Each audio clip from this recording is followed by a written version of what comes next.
Eh bien, on va enchaîner et je vais demander à Pierre Moulin s'il veut bien venir rejoindre la tribune, puisque dans cette matinée, nous allons maintenant avoir deux grands moments. Une première intervention avec Pierre Moulin, et ce sera plutôt une conférence avec laquelle nous aurons après un temps d'échange avec lui.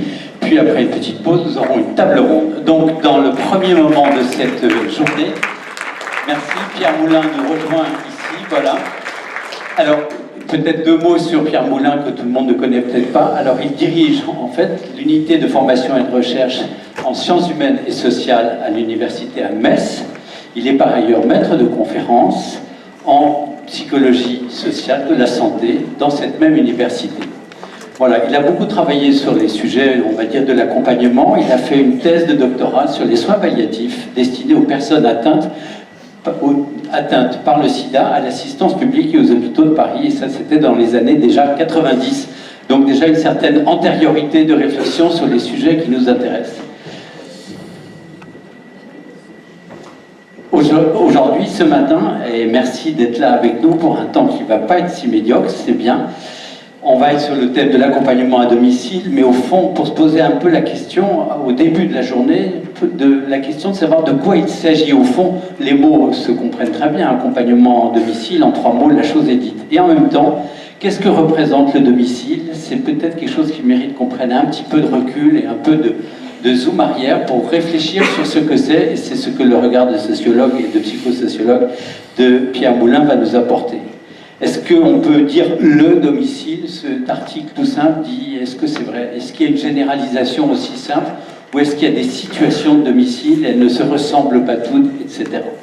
Sur la façon d'avancer, écoutez, on va se donner peut-être la règle du jeu suivante, qui est que Pierre Moulin veuille bien nous apporter un propos initial, peut-être une durée de pas plus de 3/4 d'heure, si c'est jouable.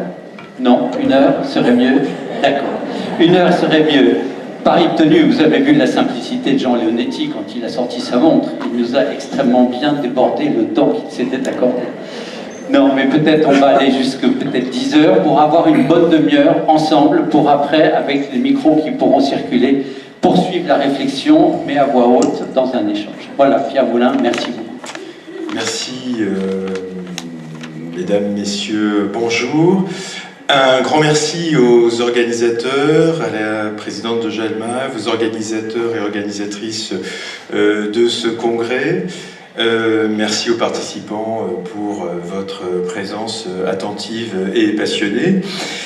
Alors, on m'a demandé là d'intervenir sur l'accompagnement à domicile. Alors, je ne traiterai pas uniquement de ce sujet-là, mais j'aurais souhaité contextualiser cette problématique dans quelque chose de plus large, à savoir l'évolution des mentalités, des sensibilités collectives, des imaginaires collectifs autour de la fin de vie contemporaine en Occident. Alors juste pour me présenter, mais ça a été déjà fait, donc contrairement à ce qui est marqué sur le programme, je ne suis pas sociologue mais psychosociologue, alors oui ça existe, et c'est une formation spécifique de psychologie sociale. Donc j'ai travaillé il y a plus de 25 ans sur les soins palliatifs administrés aux personnes atteintes par le sida à l'assistance publique au hôpitaux de Paris, et notamment sur la notion de culture palliative et de la diffusion de la culture palliative dans des services curatifs qui n'étaient pas forcément acquis aux vertus du modèle palliatif. Je suis actuellement directeur du FR, ça vous a été dit, en sciences humaines et sociales, maître de conférences en psychosociologie de la santé. Donc c'est vrai que j'ai une grande sympathie pour le mouvement palliatif depuis que j'y ai travaillé. Et compagnon de route, pourrait-on dire, mais avec quand même le zeste sciences sociales, c'est-à-dire un regard toujours un peu décalé par rapport à ce que vous connaissez, et un regard aussi un peu critique par rapport au discours institué. Je vais essayer de tenir en 1 heure, c'est une gageure pour moi.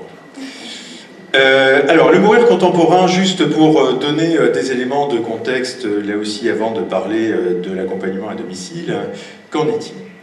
Alors, globalement, depuis la Seconde Guerre mondiale, on compte en France entre 500 et 600 000 décès par an, chaque année, et on estime actuellement qu'il y a environ 300 000 personnes qui bénéficient des soins palliatifs, quel que soit le lieu d'exercice, que ce soit des lits en USP ou que ce soit des LISP, des lits identifiés en soins palliatifs dans des services curatifs, les réseaux, etc. 57% de ces décès surviennent en institution de soins, c'est-à-dire dans les hôpitaux, les cliniques, les EHPAD, et effectivement, sociologiquement, il y a eu un tournant dans les années 1960-1980, où il y a eu un déplacement effectivement majeur du lieu de mort, du domicile, vers les structures institutionnalisées et médicalisées. Donc ce qui a impliqué effectivement un réajustement important de la fonction médicale et soignante, justement, qui n'était pas forcément préparée à ces accompagnements de fin de vie. Donc par exemple en 2015, 581 770 décès, donc on a des taux de mortalité évidemment qui concernent essentiellement le grand âge, plus on augmente donc là aussi 8,5% le taux de mortalité en 2014 en France, pour 1000 personnes, 8,5 pour 1000, pardon, et évidemment qui se majore lorsque l'âge avance. 85% des Français souhaiteraient finir leurs derniers instants à domicile. Donc là, sauf que en réalité, c'est un souhait qui n'est pas encore exaucé, puisque 37% finissent effectivement leur jour à leur domicile, 57% en établissement de santé. Les principales causes de décès, vous les connaissez, donc là c'est les cancers, tumeurs, là on est à peu près à 30% dans les causes de décès, puis les pathologies cardiovasculaires, là ces deux pathologies-là, effectivement, représentant plus de la moitié des décès en France. Donc ça, c'est pas spécifique à la France, on le retrouve dans la plupart des pays développés. Alors resituons le contexte du mourir contemporain. Tout d'abord, on est dans une déchristianisation et une désacralisation du dernier passage, à la fois pour des raisons techniques, mais aussi pour des raisons idéologiques. Donc là, il faut savoir effectivement le christianisme qui a encadrer les gestes, les mentalités, les imaginaires des populations durant des siècles et des siècles. Donc là, c'est vrai qu'il y a une moindre emprise, effectivement, de l'Église. Un vieillissement de la population avec une augmentation tout à fait importante de l'espérance de vie, mais aussi, de manière concomitante, l'augmentation aussi des maladies chroniques, des dépendances, des démences. Alors cette augmentation de l'espérance de vie, contrairement à ce que là aussi on a tendance à croire spontanément, ce n'est pas que dû aux progrès médicaux, mais beaucoup, là aussi, à des progrès autres que médicaux. C'est-à-dire l'amélioration des conditions de vie, l'amélioration des conditions de travail, l'amélioration de l'habitat, l'amélioration de l'alimentation, etc., etc. Donc tout ça a participé de manière plus importante encore que les progrès techniques et médicaux en tant que tels, même si évidemment il ne s'agit pas de les sous-estimer non plus. On assiste là, et vous le savez, donc à une médicalisation du mourir, là, qui est globalement bien acceptée dans les populations occidentales, même si, j'y reviendrai, il y a des remises en cause des progrès de la biomédecine, mais des critiques qui vont s'adresser notamment à un certain nombre de dérives instrumentales qui fait disparaître le sujet mourant derrière notamment la technique.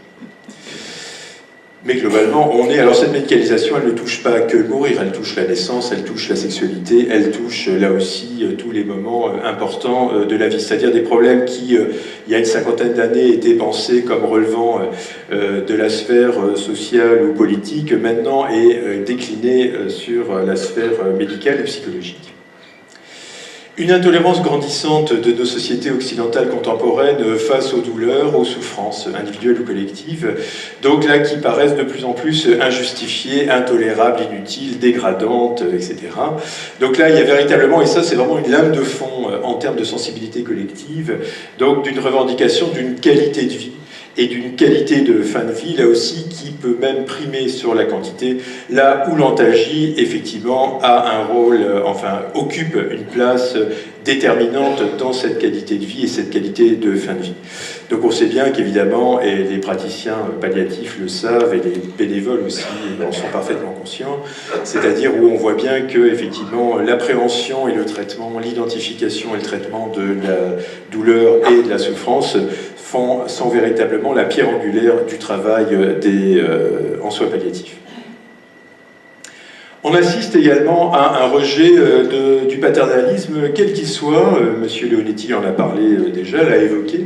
Là, vraiment une lame de fond intéressante et qui, en même temps, met à mal, d'une certaine manière, les soins palliatifs, puisque là, on se retrouve avec un rejet à la fois du religieux, du médical, du patronal, de l'étatique, etc., etc. Donc là, c'est l'idée, et ça va se traduire très concrètement dans une revendication très massive actuellement vers plus d'autonomie individuelle, donc une autonomie qui est comprise en termes de garantie d'une liberté, d'une maîtrise sur sa propre vie, sur sa mort, une affirmation là aussi du moi souverain, seul moi, sujet singulier, suis le plus à même de définir ce qui me convient dans ma vie, quelle fin de vie je souhaite, ou quelle personne a le droit de m'imposer une fin de vie que je ne souhaite pas, que ce soit un médecin, que ce soit un juriste, que ce soit un politique, personne n'a le droit, ou même mes proches, personne n'a le droit de me l'imposer si je ne le sais pas. Donc ça, c'est vraiment une lame de fond extrêmement puissante ici, et qui va avoir des conséquences, évidemment, sur la promulgation des lois, sur les politiques publiques qui sont mises en œuvre depuis plus d'une trentaine d'années. Donc là, il faut voir, lorsqu'on reprend du côté juridique, là, depuis 1989 notamment, toutes les lois qui ont été promulguées en France notamment, elles vont toutes vers une plus grande autonomie accordée aux patients face aux médecins. Donc on rétablit d'une certaine manière un certain équilibre et on réduit d'une certaine manière l'asymétrie entre médecins et patients dans les possibilités de choix qui concernent directement les personnes en fin de vie. Donc ça, c'est vraiment une lame de fond, j'allais dire, et qui va, d'une certaine manière aussi, questionner les soins palliatifs, voire mettre à mal les soins palliatifs, j'y reviendrai. Alors on voit un paradoxe en même temps, c'est-à-dire on voit à la fois cette revendication très très forte de l'autonomie comme une sorte de tsunami qui balaye tout, et en même temps avec ce souci de la protection des plus vulnérables, en même temps, et avec ces deux mouvements qui peuvent être parfois antagonistes, voire opposés. Donc voilà, c'est ce qu'on trouve, et notamment une des concrétisations de cette autonomie triomphante, évidemment, c'est les revendications du côté des associations pro-euthanasiques qui, voilà, c'est ma vie, c'est ma mort, je veux pouvoir choisir ma mort. Donc quelque chose qui est très fort et qui a une très forte résonance en même temps dans l'opinion, d'où la difficulté aussi du côté palliatif de pouvoir se positionner face à ça et résister à cette tendance-là. Alors, les progrès de la biomédecine sont incontestables, bien évidemment. Donc, on a davantage de guérison, on a une espérance de vie inégalée. On a, là aussi, alors, avec une différence, je vous rappelle, entre genres. Enfin, mesdames, une occasion de se réjouir, elles ne sont pas si nombreuses. C'est-à-dire que là, il y a une espérance de vie qui est autour de 85 ans, sauf erreur de ma part chez les femmes, 79 ans chez les hommes. Donc un différentiel là aussi qui se maintient pour toute une série de raisons, mais globalement, pour les deux sexes, une espérance de vie augmentée. Alors certes, il y a davantage de guérison, mais en même temps, on se retrouve, là aussi, du fait des progrès de la biomédecine, à toute une série de situations totalement inédites qu'on n'a pas forcément anticipées, y compris du côté médical, où on crée finalement, artificiellement parfois, des situations de très grande vulnérabilité, ou de grande solitude aussi, avec une survie prolongée de plus en plus complexe, c'est-à-dire qu'on voit des personnes qui vivent encore plus longtemps, là, avec une ou plusieurs maladies incurables qu'on accompagne. Et là, c'est du palliatif au sens propre, c'est-à-dire c'est des malades chroniques, des malades atteints de pathologies chroniques qu'on ne guérit pas, mais qu'on doit accompagner durant des années et des années. On peut dire que la majorité de la médecine et de la biomédecine contemporaine, effectivement, au sens large, s'occupe, fait du palliatif, puisqu'elle ne guérit pas toute une série de pathologies, des cancers, des troubles cardiovasculaires, mais les accompagne durant des années et des années. Survivre à un accident en restant handicapé gravement, donc c'est le cas de Vincent Lambert, par exemple, avec tous les problématiques que ça soulève. Donc on voit bien l'apparition d'un certain nombre de nouvelles figures de la fin de vie qui posent débat et qui sont débattues sur la scène publique. Donc là, on voit qu'il y a des besoins qui émergent dans un contexte de contraintes économiques et budgétaires. Ça, les professionnels de santé sont parfaitement là, sensibles à ces arguments-là, qui pèsent significativement sur leurs décisions, sur leur prise en charge, qui sont des contraintes parfois insupportables, là aussi, enfin qui sont vécues de manière insupportable par les professionnels de santé, là aussi. Et donc on crée, là il y a toute une série de cas inédits de solitude, de cas très complexes souvent à prendre en charge, qui évidemment interrogent au premier chef les soins palliatifs et les accompagnants professionnels ou bénévoles. Alors quelques grandes peurs, là aussi contemporaines, liées au mourir. Alors qu'est-ce qu'on a? Si on regarde là aussi, qu'est-ce qui fait peur à nos contemporains dès qu'on commence à parler de fin de vie? Eh bien tout d'abord la peur de mourir. Alors la peur de mourir c'est intéressant parce que c'est une peur qui est bien plus grande que la peur de la mort en tant que telle. Pourquoi? Parce que évidemment le mourir est associé sur le plan évidemment de l'imaginaire à toute une série, un cortège d'offenses, de dégradations, de déchéances, de souffrances, d'indignité, d'inutilité, de pertes multiples, perte de sens, perte de ses capacités, perte de ses rôles sociaux, familiaux, etc.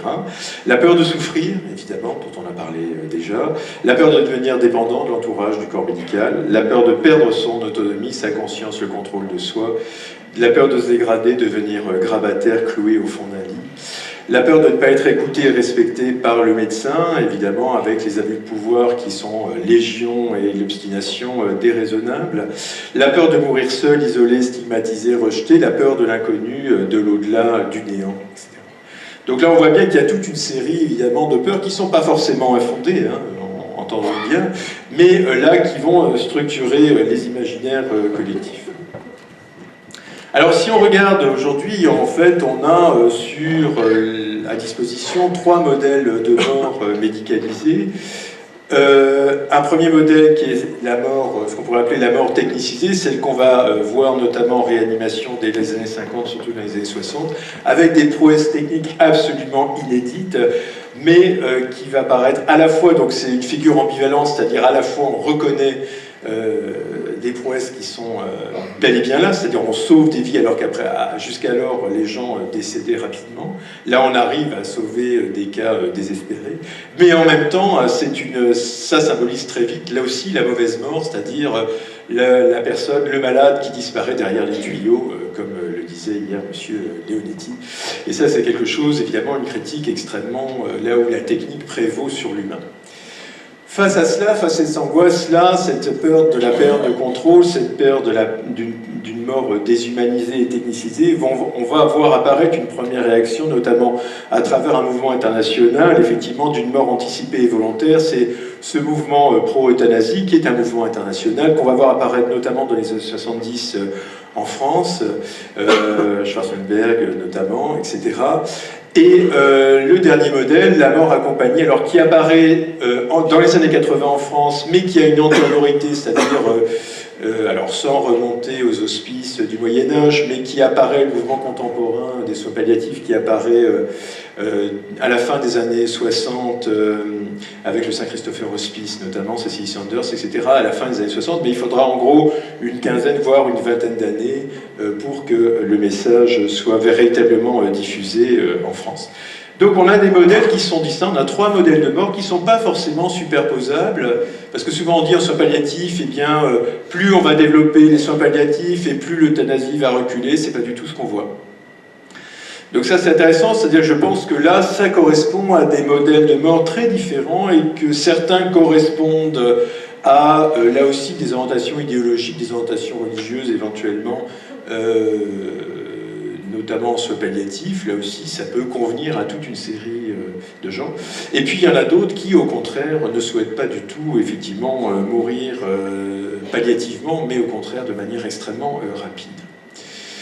Alors qu'est-ce qu'on voit, comme le disait Robert Higgins, que vous connaissez sûrement, qui est ancien journaliste, psychanalyste, compagnon de route également des soins palliatifs.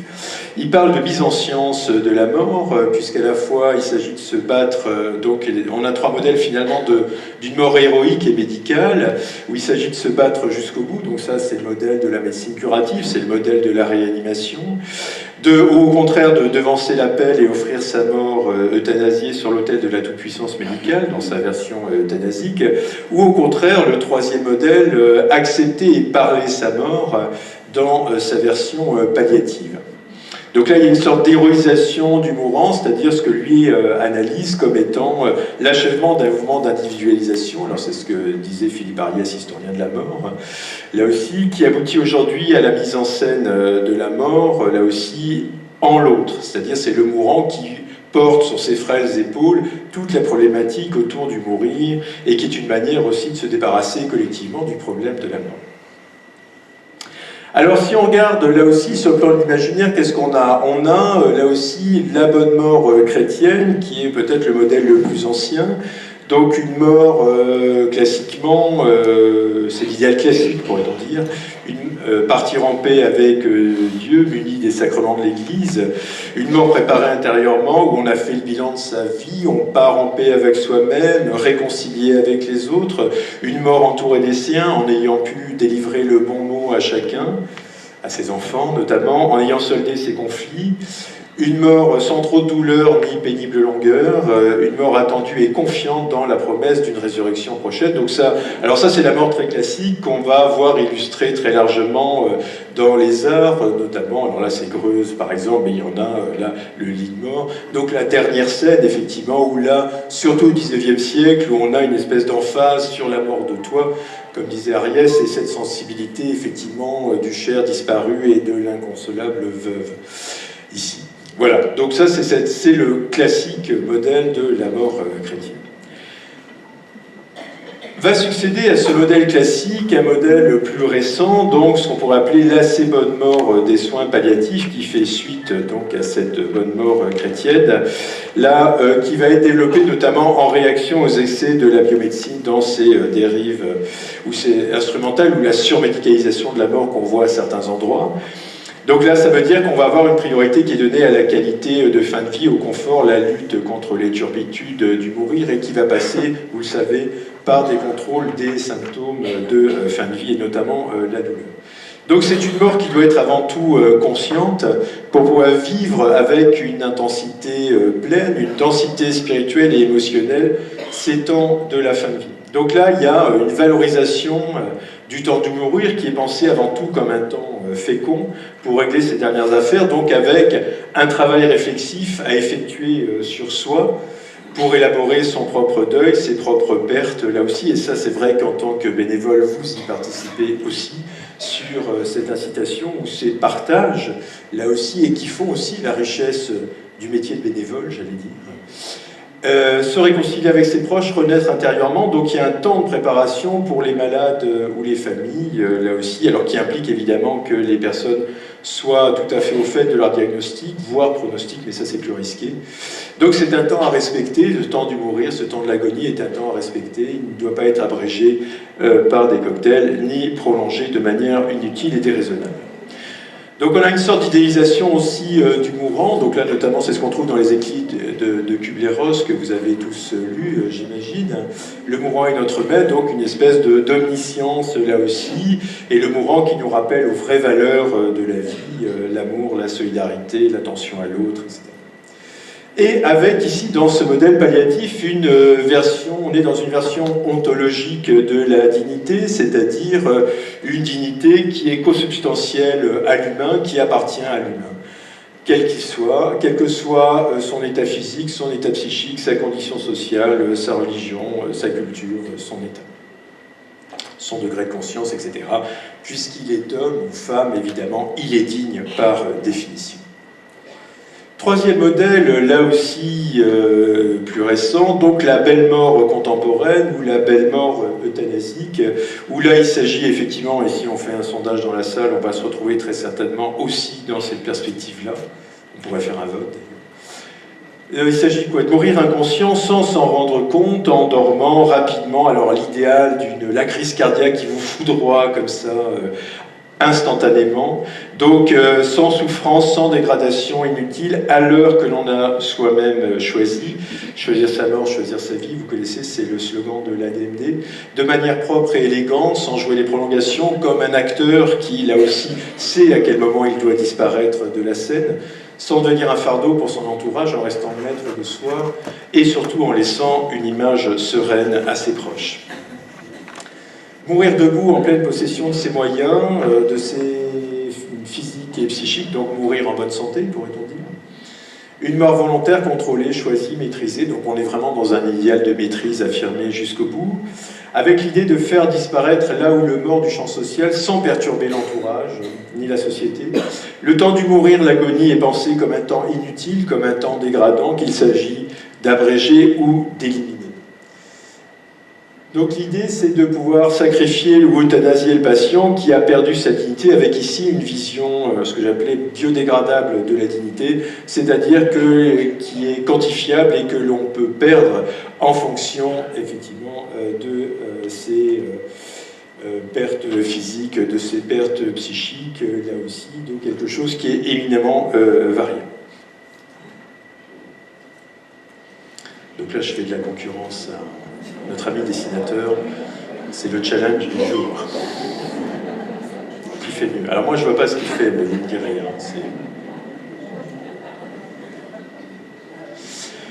Alors la belle mort, c'est intéressant parce que c'est le refus de toute tutelle, que je vous l'ai dit, que ce soit qu'elle soit religieuse, médicale ou du droit. C'est la primauté de l'individu et du moi souverain. L'affirmation de la subjectivité singulière du sujet singulier cher aux cliniciens. On est véritablement dans un individualisme de déliaison, c'est-à-dire seul mon désir prévaut sur tout le reste, comme si effectivement le lien social n'existait pas ou l'impact de ces décisions n'existait pas sur l'entourage. Et donc on est vraiment dans une logique autonomique absolue.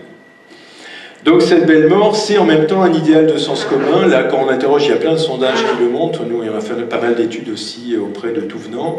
Et spontanément, c'est ce que formulent les personnes que vous interrogez dans la rue. Comment vous souhaiteriez mourir? Eh bien, on se retrouve avec ce modèle, effectivement, d'une mort instantanée, sans souffrance, sans douleur, sans dégradation, à l'heure qu'on a choisi, etc., etc. Mourir dans son lit, voilà. Donc là, et évidemment, c'est sur cet idéal-là que surfe très massivement le mouvement euthanasique actuellement. Alors qu'il s'agisse de soins palliatifs ou d'euthanasie, en même temps, on a un point commun, c'est quand même l'idée que l'individu en fin de vie doit être acteur, rester acteur de sa famille et participer activement à la construction de sa belle ou de sa bonne mort. Donc, comme le disait Stéphane Amar, on se retrouve actuellement avec le nouveau roman de la mort, c'est-à-dire demander la mort pour ne pas mourir, pour ne pas avoir à vivre le temps du mourir. Ça, c'est très très intéressant. C'est pas tellement la mort qui fait peur, c'est le mourir qui fait peur. Et c'est justement à ce moment-là que vous intervenez. Donc, temps dépourvu de sens, là aussi, inutile, dégradant, le temps de la déchéance, de la souffrance, de l'indignité. Donc là, dans ce fantasme de maîtrise jusqu'au bout. Donc cette posture-là, effectivement, du rejet du mourir a été extrêmement bien résumée récemment. Voilà, mourir plutôt crever. Ça, c'est Ciné Mensuel. Je ne sais pas si vous êtes des lecteurs de Ciné Mensuel. Je vous incite, donc l'équivalent de Charlie Hebdo. Je ne sais pas si ça existe encore, mais là qui résumait très très bien cette sensibilité, effectivement, collective actuelle. Professeur Sicard, Didier Sicard, là aussi, si on reprend le mourir contemporain, disait « La France persiste dans son mal à mourir ». Et effectivement, le constat qui avait été fait en 2015 était accablant, puisque là, vous voyez, 80% des personnes qui pourraient bénéficier de soins palliatifs en sont exclues. Un problème d'hétérogénéité, d'accessibilité, de pérennité des structures palliatives, avec un manque toujours d'unités de soins palliatifs, d'équipes mobiles, des inégalités entre ville et campagne, des très fortes disparités dans l'offre de soins palliatifs. C'est la même chose, j'imagine, au niveau bénévole. Manque de formation des professionnels de santé en soins palliatifs. Seuls 20% des médecins sont formés à la prise en charge de la douleur.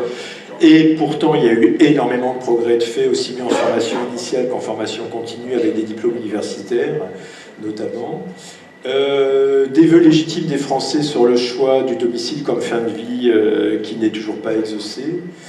Des lois relatives aux soins palliatifs, on l'a déjà dit, qui sont là, qui restent malheureusement massivement méconnues du grand public, y compris des professionnels de santé, et des conditions de fin de vie en EHPAD qui restent là aussi déplorables. Là aussi, alors là, je pense que c'est un véritable scandale, effectivement, le sort qui est fait à nos aînés.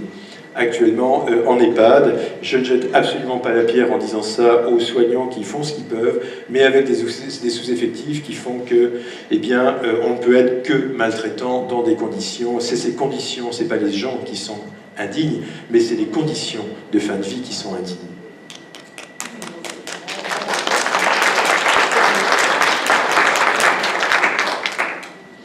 Donc une situation, vous l'avez compris, qui est effectivement, qui reste insatisfaisante. Alors venons-en au bénévolat d'accompagnement.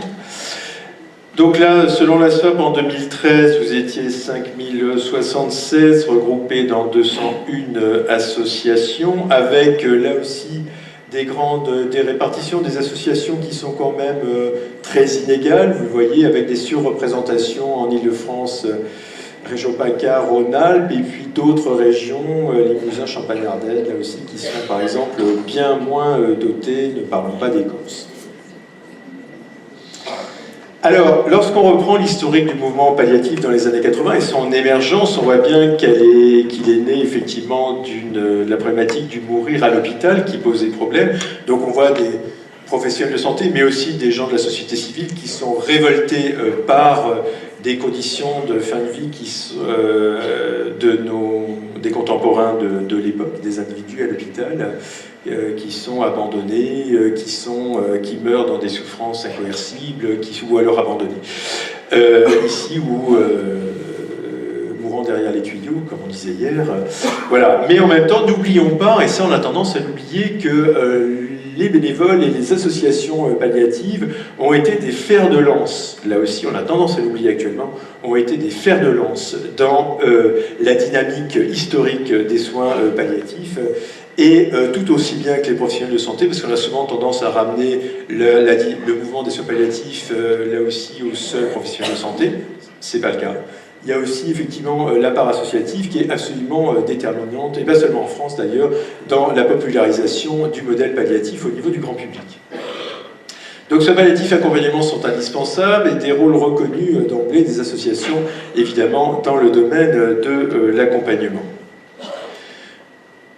Donc là, on retrouve la marginalisation et l'exclusion très fréquente des vieillards, des malades qui sont confiés aux seuls soins des professionnels, avec une indifférence sociale qui entraîne chez eux, qui sont source de grandes souffrances, de culpabilité, des bénévoles d'accompagnement qui ont une double fonction de témoin, et vous le savez mieux que quiconque, donc témoin d'une société qui se préoccupe des siens, et puis témoin d'une personne en souffrance dans ce qu'elle vit et qu'on doit assister.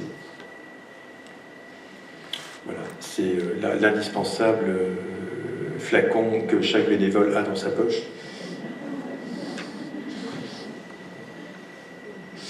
Régis Aubry, que vous connaissez tous, donc les bénévoles sont l'incarnation de la solidarité nécessaire pour l'accompagnement des plus vulnérables, et vous avez évidemment une place centrale effectivement dans cette présence signifiée et réaffirmée à autrui.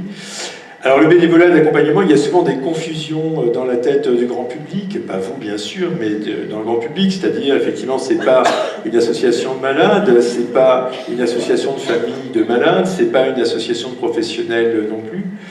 Là aussi on a différents types de bénévolat, des visiteurs de malades, des bénévoles de services et d'animation, des bénévoles d'accompagnement en soins palliatifs qui doivent être distingués.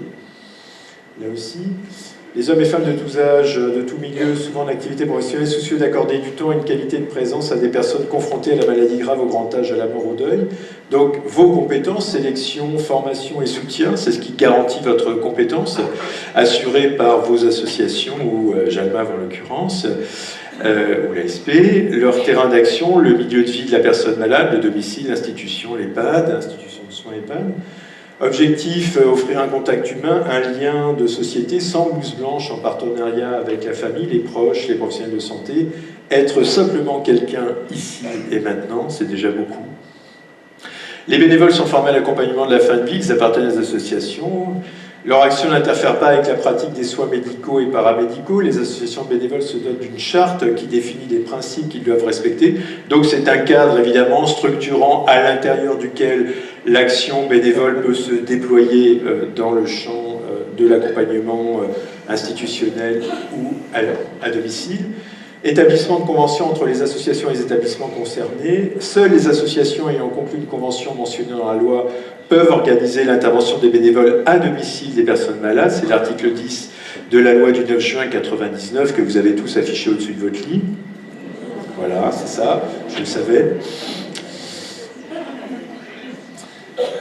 La circulaire de 2008 l'a défini sur les associations de bénévoles, définit l'ensemble de personnes de la société civile et du monde de la santé mobilisées pour améliorer les conditions de fin de vie des personnes confrontées à la maladie grave, au grand âge, à la mort et au deuil.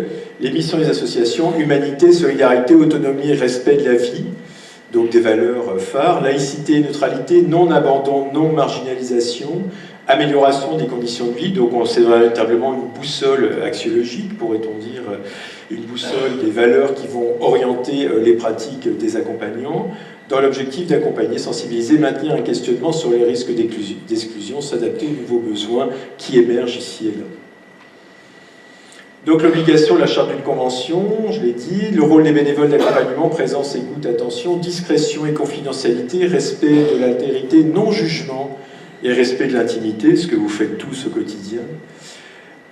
Complémentarité de l'accompagnement des professionnels, là aussi il n'y a absolument aucune concurrence, mais c'est véritablement des modalités d'intervention différentes. La mise en œuvre, même s'il y a des points communs. Donc des structures de soins à domicile, la coordination avec un coordinateur ou une coordinatrice désignée par l'association, la confidentialité, là aussi concernant toute information qui émane des professionnels ou de la personne accompagnée ou de son entourage. Donc dans les associations, bien évidemment, on a la SFAP qui est la référence incontournable, là aussi créée en 89, qui représente les soins palliatifs auprès des pouvoirs publics des instances internationales. Alors, aux dernières nouvelles, j'avais 293 associations, 7000 bénévoles environ. Je ne sais pas si j'ai vraiment les tout derniers chiffres, mais c'est ceux que j'ai eus. La Fédération Jalmaf, donc là je ne vous apprendrai rien, l'UNAST, l'Alliance, plus de nombreuses associations autonomes, le collège des associations de bénévoles d'accompagnement de la SFAP, avec les fédérations et ses multiples associations, un référentiel concernant les associations d'accompagnement qui a été élaboré par le CABA pour répondre aux spécificités de l'activité des bénévoles. Donc là où on voit que les bénévoles sont définis comme des acteurs singuliers qui représentent la cité, des témoins d'une société qui se préoccupe des siens, qui s'adressent aux personnes malades, aux proches et parfois même aux professionnels de santé, c'est plus rare, mais on peut aussi être à l'écoute des professionnels de santé, y compris à domicile. L'outil, c'est la disponibilité, la présence. La spécificité, c'est la gratuité de l'engagement, les lieux d'intervention, l'institution, le domicile, avec l'idée d'adopter une démarche de solidarité et de soutien auprès de la personne en fin de vie et de ses proches, témoigner au niveau du corps social d'une attention à l'égard des personnes en grande souffrance, confirmer la personne dans son identité et dans sa dignité. Votre présence même l'atteste et votre présence même certifie à l'autre, oui, qu'il y a encore des moments à vivre, oui, que la personne est importante, et oui, il y a aussi ce moment-là, cette qualité de présence fait qu'on va pouvoir mettre l'emphase sur le moment, en ne sachant pas ce que sera demain. Confirmer son appartenance, son sentiment d'appartenance à la communauté humaine et maintenir donc un lien social que la maladie aurait tendance effectivement à délier. Donc les particularités du bénévolat d'accompagnement, c'est le seul bénévolat qui est reconnu par une loi de 99 en l'occurrence. Il est nécessairement exercé par une association. Il est centré sur la présence et l'écoute et il nécessite une adhésion à l'éthique des soins palliatifs et à l'accompagnement. Alors quand on regarde le profil type du bénévole d'accompagnement, là il y a des enquêtes qui ont été menées notamment à la SFAP, ça n'a pas beaucoup changé depuis 2009. Profil type, c'est une femme. Il y a des hommes ici, je sais bien, c'est une femme. Bravo mesdames. Donc là, on est effectivement dans l'optique du care, du soin, de la disponibilité temporelle. Vous connaissez la blague, là aussi, chez les femmes, on est dans le souci de l'autre. Alors que chez les hommes, on est dans le souci de soi. C'est une blague, non, c'est affreusement sexiste. Alors, une femme d'âge mûr, pré-retraitée ou retraitée, il y a quelques têtes grises dans la salle, elles sont même assez nombreuses, si j'ai bien vu. Là aussi, issue de classe moyenne, vivant des relations familiales denses, avec des engagements multiples, associatifs, mais aussi dans la famille, auprès des proches, des voisins, respectant le principe de la laïcité, discrétion sur l'obédience religieuse, engagé dans le bénévolat depuis moins de 5 ans. Alors il y en a peut-être plus ici. On a peut-être des chroniques aussi chez les bénévoles. Ça Investissement réel et régulier chaque semaine, interruption ponctuelle pour des raisons personnelles ou sanitaires, motivation première, l'attention portée à la personne souffrante, vécu d'un enrichissement certain, mais peu évoqué avec l'entourage proche. Souvent, il n'y a pas forcément de partage avec les proches. On pourra en discuter, je ne sais pas vous, mais c'est ce qui ressortait de l'enquête à ce moment-là. Donc ça, c'est intéressant, cette dominante féminine chez les bénévoles d'accompagnement. On retrouve un aspect oblatif, sacrificiel du don de soi, du souci de l'autre, s'occuper des plus faibles. Alors, c'est vrai qu'on voit surtout le souci de l'autre aussi bien en début de vie qu'en fin de vie. Là, s'occuper des plus faibles, les nourrissons, les vieillards, les mourants, et ça, c'est des rôles qui sont traditionnellement féminins, et pas seulement en Occident. Donc, avec des femmes qui sont au centre des solidarités familiales, qui donnent leur temps, leur énergie à leur famille, leurs proches, leurs voisins, etc. Donc, au cœur, pourrait-on dire, donc des femmes au cœur du lien social. Félicitations, mesdames.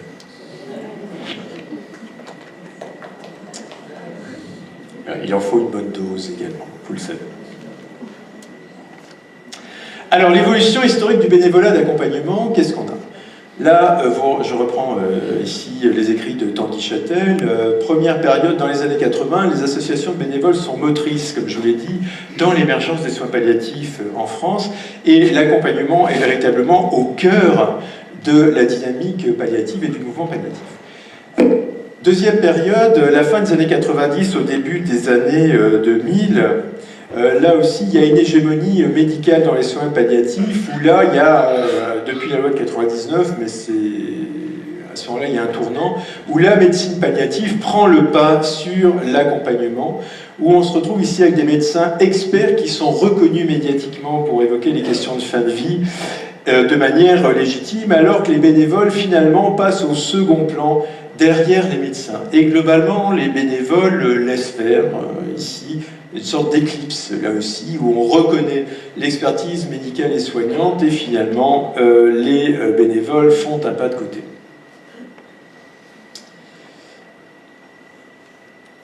Alors, le problème du bénévolat palliatif, la durée moyenne d'activité en soins palliatifs ou de l'accompagnement de fin de vie, c'est 5 ans, avec un turnover, donc une rotation importante des bénévoles dans les associations, ça a été évoqué tout à l'heure. Alors, quelles sont ces causes de turnover? Donc, des difficultés liées à la confrontation des personnes en fin de vie avec une altération des corps, des souffrances multiples, des histoires personnelles et familiales difficiles. Vous le savez mieux que quiconque, effectivement, ça peut être difficile de se tenir droit face à ça, ou d'être dans, même d'être témoin de difficultés majeures et cumulées, que ce soit en institution ou à domicile. L'intensité de la charge affective et son retentissement sur vous, sur votre vie personnelle, voire sur la vie familiale, des contraintes temporelles de l'association avec des impératifs de régularité et d'horaire, la participation obligatoire à des groupes de fin de vie, à des formations continues, des difficultés relationnelles parfois avec les soignants, surtout dans des services qui ne sont pas forcément avertis, informés de la venue de bénévoles, ou qui résistent, ou qui peuvent vivre la présence de bénévoles comme effectivement de la concurrence déloyale, où vous auriez le monopole de la partie noble de la prise en charge, c'est-à-dire la relation au patient, alors que les soignants crouleraient sous effectivement le travail technique et n'auraient plus cette chance-là. Donc ça peut être vécu de manière, dans certains services, ça peut être la présence de bénévoles peut être effectivement vécue de manière indésirable. Alors, problème des recrutements aussi des bénévoles en soins palliatifs, c'est-à-dire on a des candidats bénévoles qui sont de plus en plus exigeants, de moins en moins disponibles. Donc là, c'est des évolutions sociologiques majeures, et pas seulement en France, avec la volonté en même temps de rester libres de leur temps, un désir d'un bénévolat à la carte. Je ne sais pas si ça va parler à certains d'entre vous ici. Où on souhaiterait que des groupes de parole soient facultatifs et non pas imposés. Avec là aussi, donc ça implique quand même une réflexion, et cette réflexion elle est déjà en cours, bien sûr, à Jeanne-Malve, une nécessaire adaptation des associations à cette nouvelle donne sociologique. Donc on a un changement de profil, on a effectivement des personnes prises dans la vie professionnelle, dans la vie courante. Alors c'est peut-être moins vrai chez les pré-retraités ou retraités, mais néanmoins on a quand même là des exigences nouvelles.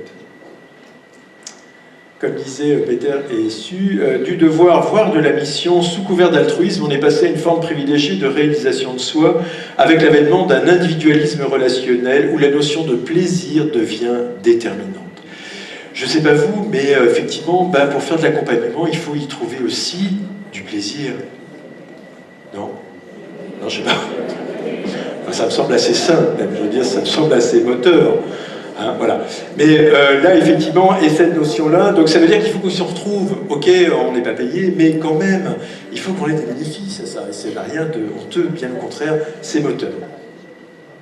Alors on voit aujourd'hui, on assiste à une bureaucratisation, une technicisation des soins palliatifs, mais aussi du bénévolat, qui finalement se professionnalise l'air de rien. Je sens qu'il y a des dessins parallèles. Je le sens. Merci. On réglera vos comptes plus tard. Alors, des soins palliatifs qui rentrent dans le moule médical avec des evidence-based médecine, des guides de compétences, des conduites à tenir, des références médicales opposables, etc. Donc on a véritablement, alors les soins palliatifs ont gagné une double la bataille, là, 30 ans après leur avènement en France. Ils sont reconnus socialement, médicalement. Là, il y a une institutionnalisation des soins palliatifs. C'est plus du tout un segment contestataire de la biomédecine. Au contraire, la biomédecine a réussi à intégrer les soins palliatifs dans son giron. Alors, il y a une perte d'enthousiasme ou l'élan des pionniers, là aussi. Alors, certains en sont des témoins vivants ici, donc des soignants, des bénévoles du mouvement palliatif, là aussi. Donc il y a quand même quelque chose qui s'est d'une certaine manière professionnalisé, mais aussi rigidifié, chez les professionnels, et voire chez les bénévoles. Alors la double mission des bénévoles d'accompagnement, c'est à la fois une fonction sociale, c'est-à-dire l'accompagnement des personnes en fin de vie, c'est le cœur de métier, comme on pourrait dire, des bénévoles, mais aussi c'est une fonction sociétale et culturelle, faire changer des mentalités, faire la fin de vie, la mort et le deuil, lutter contre l'exclusion du mourant, maintenir un questionnement permanent. Là aussi, une veille sociétale sur la fin de vie, donc là c'était un aspect survivif, mais on voit qu'en fait, le second aspect de la fonction sociétale a progressivement été abandonné, pas totalement, mais on voit bien que cette seconde mission, finalement, a été éclipsée par la première. Donc on voit bien un affinement de la fonction sociale d'accompagnement, une sorte de technicisation, et là je ne sais pas, parce que normalement il y a beaucoup de formation à la relation, à l'écoute, au deuil. Non ? Merci. Je raconte n'importe quoi. Non, c'est bon. On est bien d'accord. Donc là, on voit bien qu'il y a une montée en compétences des bénévoles. Donc il y a aussi une professionnalisation, une technicisation. L'accompagnement est devenu, dans certains écrits, même un soin relationnel. Alors ça peut être dangereux, à mon avis, de vouloir absolument que l'accompagnement devienne un soin. Et ça, on pourra en reparler. Je pense qu'il peut être légitime en tant que tel. On n'a pas besoin d'en faire un soin. Avec diminution des subventions aux associations, le désir des établissements d'utiliser parfois les associations pour des tâches subalternes lorsqu'on manque de personnel, notamment dans les EHPAD, au hasard. Donc, alors la question évidemment sensible de l'évolution possible du bénévolat d'accompagnement vers du bénévolat de service. Alors là, je sais que certains vont sortir les gousses d'ail et les crucifix dès qu'on parle de bénévolat de service, mais néanmoins, donc quand on regarde un peu donc au Canada, aux USA, en Grande-Bretagne, etc., dans le monde anglo-saxon, c'est une culture très largement répandue, y compris en soins palliatifs. On a des bénévoles, là aussi, qui font le secrétariat, il y a des bénévoles qui réparent le toit, il y a des bénévoles qui font la plomberie, il y a des bénévoles qui s'occupent des pizzas la nuit, etc., etc. Bon. Donc là, effectivement, c'est des choses absolument inimaginables en France, là aussi, avec toujours cette peur de diluer ou de perdre son âme de bénévole d'accompagnement, le pur, le vrai, le seul, la grande oreille sur la chaise. On ne bouge surtout pas. Le mouchoir tombe, on ne peut pas le ramasser. On n'est pas dans le fer.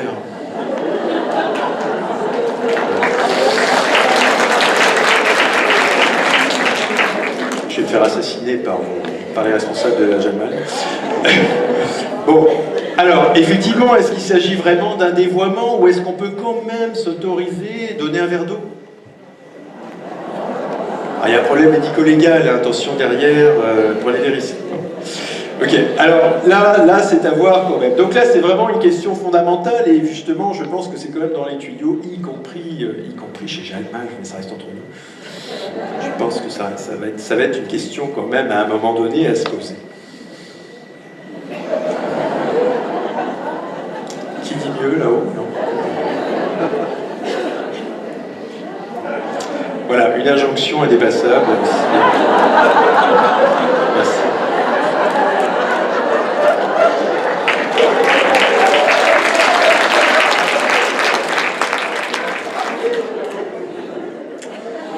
Alors malgré cette déguisation du mot rire, il y a quand même une créativité qui est encore présente chez les bénévoles. On a l'impression que vous devenez de plus en plus sérieux, de plus en plus compétent, mais il y a quelque chose qui aurait peut-être tendance à manquer, c'est-à-dire un brin de folie.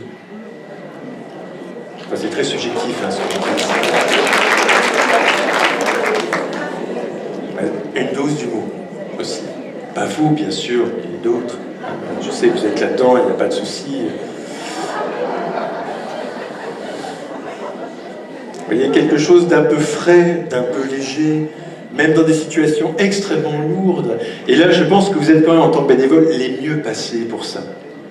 Alors évidemment, l'humour, c'est quelque chose à manier de manière extrêmement prudente en soins palliatifs, mais néanmoins, ça crée du lien et ça crée un autre rapport, une connivence avec les malades, avec les familles, dans les équipes. Donc je suis très militant pour ça, mais évidemment, c'est une arme à double tranchant. Évidemment, on peut faire là aussi, on peut rater évidemment complètement son coup, mais je pense que là, bien utilisé, ça peut être vraiment un outil d'accompagnement très très intéressant. Et ce qui implique quand même une intelligence, là, une sensibilité, une empathie, une intelligence de la situation qui fait qu'à certains moments c'est approprié et à d'autres, évidemment, ça ne l'est pas. Alors, nous y voici, nous voilà. Oui, je sais que j'étais un peu long pour venir au cœur du sujet, il est 50. Bon. Alors, évidemment, quand on parle de faire de l'accompagnement à domicile, là aussi, ça crée un certain nombre, effectivement, d'étonnements chez les bénévoles. Comment? Qu'est-ce que ça veut dire? Moi, à domicile, ça va pas la tête? Non, ça va. Donc voilà, des mines assez surprises, voire confuses ici. Alors, il y a quand même un constat qui est assez préoccupant quand on regarde l'Observatoire national de fin de vie. La France, c'est un des pays européens où l'on meurt le moins souvent chez soi. 25,5% de décès à domicile versus 60% à l'hôpital, alors 81% des Français souhaitent finir leur jour chez eux. Et cette situation est stable depuis 1990. 3 fois rien. L'espace d'une génération, même plus que ça. Donc là, vous voyez, ça fait quasiment 30 ans. Et ça n'a pas changé, malgré toutes les politiques mises en œuvre, les lois, etc. Alors, comment expliquer ça? Alors, il y a un hospitalo-centrisme. En fait, on aurait tendance en France à oublier que la fin de vie naturelle, le lieu naturel pour décéder, ce serait plutôt le domicile, non? Naturel. Et non pas l'hôpital. Les aidants non aidés, on en a parlé, des manques de formation ou de motivation des médecins de famille à suivre des fins de vie à domicile. Il faut aussi, quand on sait que 20% sont véritablement formés à l'accompagnement de fin de vie, ça pose question, là aussi.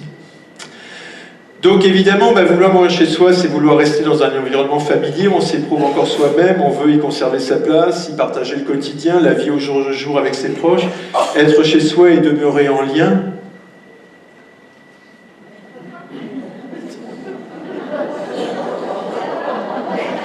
Elle est jolie, celle-là. Je l'aime bien. Je voulais vous la présenter. J'aime bien ça. Voilà donc un vœu légitime des Français. Alors en 1999, il y a quand même une volonté gouvernementale de répondre aux souhaits légitimes des Français de mourir à domicile. Alors évidemment, on ne se le cache pas, Monsieur Leonetti n'est plus là, on peut le dire, il y a des motifs économiques. Ça coûte moins cher. Le premier budget, là aussi, des dépenses de santé en France, c'est l'hospitalisation. Donc on a tout intérêt, évidemment, à basculer au domicile, à revenir au domicile.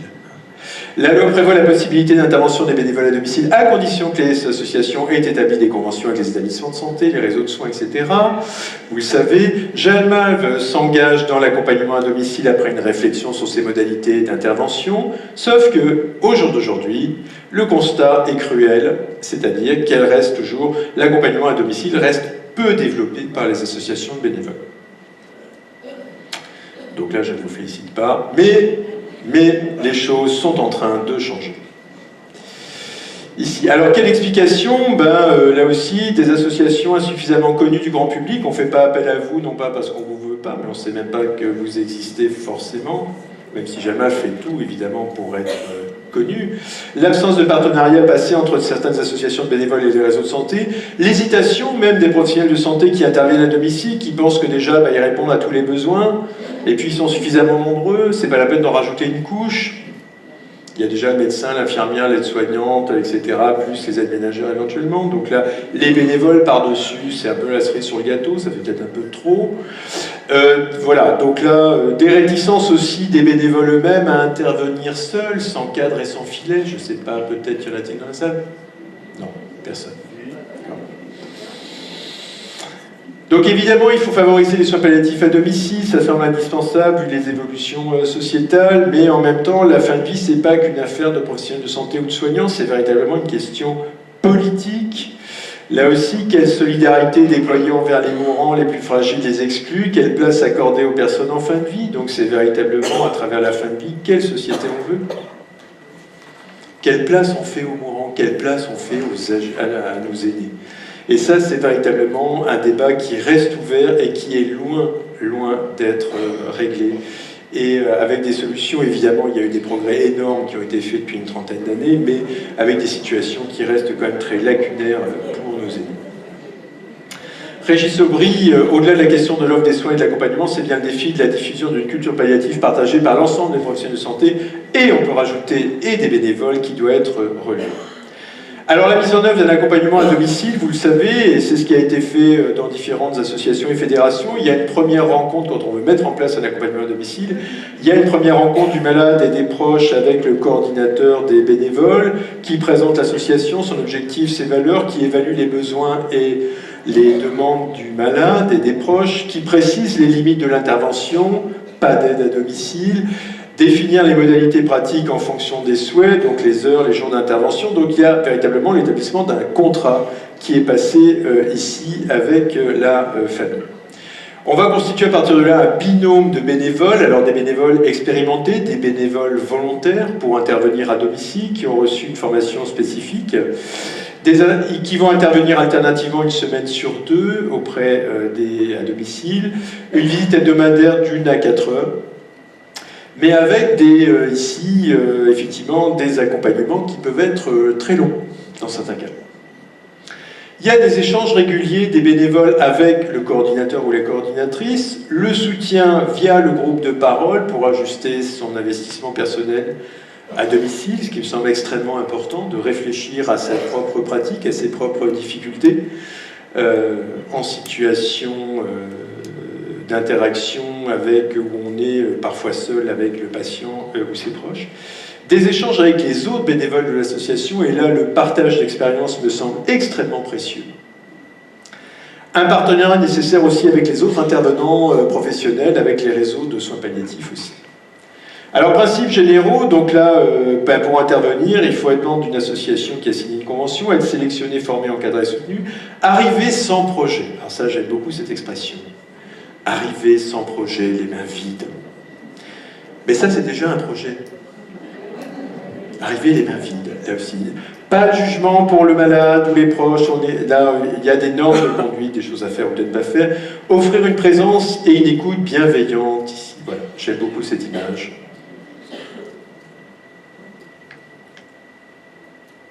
Je ne suis pas sûr qu'effectivement ce soit... Mais ça aussi, ça me semble quelque chose d'intéressant. Est-ce qu'on est véritablement sans projet lorsqu'on intervient? C'est une question que je livre à votre sagacité. Je n'ai pas de réponse définitive.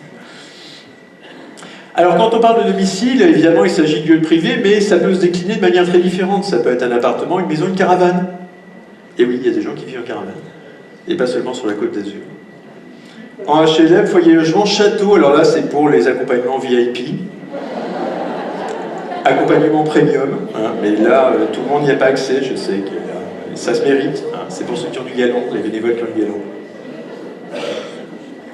Alors, qui accompagne-t-on? Le malade, les aidants, les proches, mais aussi, plus rarement, les professionnels de santé. On peut être dans des dispositions d'écoute à un moment donné, ou témoins de difficultés aussi, que les soignants vous livrent. Alors, c'est plus fréquent en institution, mais ça peut aussi advenir à domicile, bien qu'on ne croise pas forcément les soignants au moment où l'on arrive à domicile en tant que bénévole.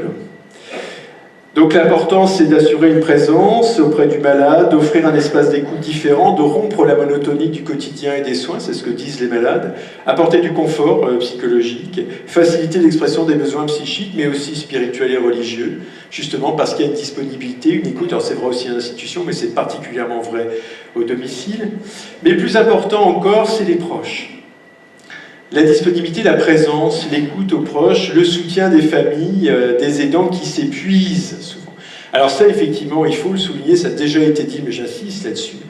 Quand on voit effectivement l'affaire Vincent Humbert, par exemple, on a affaire à une mère qui s'épuise littéralement, et elle n'est pas la seule, bien évidemment, seule avec son fils tétraplégique. Il n'est pas en fin de vie, c'est pas une question de fin de vie. Elle s'épuise et elle n'a pas de relais. Donc évidemment, on veut, en tant qu'accompagnant, on veut qu'une chose, c'est que ça cesse.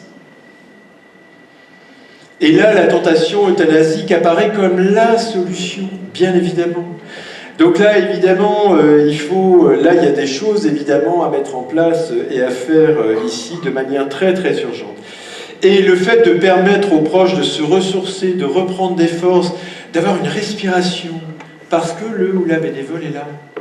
Et là, effectivement, offrir des moments de liberté, ça me semble extrêmement important. Extrêmement important.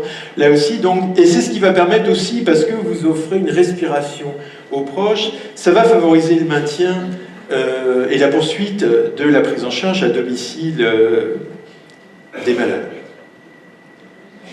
Alors, quelques spécificités ici. Donc là, on rentre à domicile, on rentre dans un lieu privé, personnel, dans l'intimité des personnes malades et de la cellule familiale. Donc, et là, avec des gens qui ont une culture spécifique qui n'est pas forcément la vôtre, auquel il va falloir s'adapter. Le respect nécessaire de la confidentialité, parce qu'on est témoin d'une dynamique personnelle familiale qui est des fois difficile, qui peut être conflictuelle. Là aussi, alors avec des personnes, des malades, des familles qui sont dans leur milieu naturel et là qui ont la capacité de vous dire non, aujourd'hui j'ai pas envie de vous voir. Il faut l'accepter. Alors que c'est vrai que, idem pour les soignants, c'est vrai qu'en général à l'hôpital, les soignants ont tendance à s'imposer parce que les malades ne sont pas chez eux. Là, les malades sont chez eux et sont mettre à bord. Alors c'est moins vrai pour les bénévoles parce qu'en général, tout bon bénévole qui se respecte ne s'impose jamais, bien évidemment, c'est ce que vous faites. Mais là aussi, ils sont encore plus en capacité de dire s'ils ont besoin ou pas besoin de votre présence. Alors c'est une intervention solitaire, il n'y a pas d'équipe présente évidemment. Là c'est le grand vertige parce qu'on est sans filet. Immédiat, bien évidemment, vous pouvez joindre, vous avez une hotline avec votre coordinatrice favorite, mais évidemment en cas d'urgence vous pouvez l'appeler évidemment. Mais là ça veut dire qu'on est aussi en situation de plus grande vulnérabilité ici. Alors, à mon avis, la plus grande spécificité, c'est qu'ici, on a affaire à des accompagnements qui sont longs.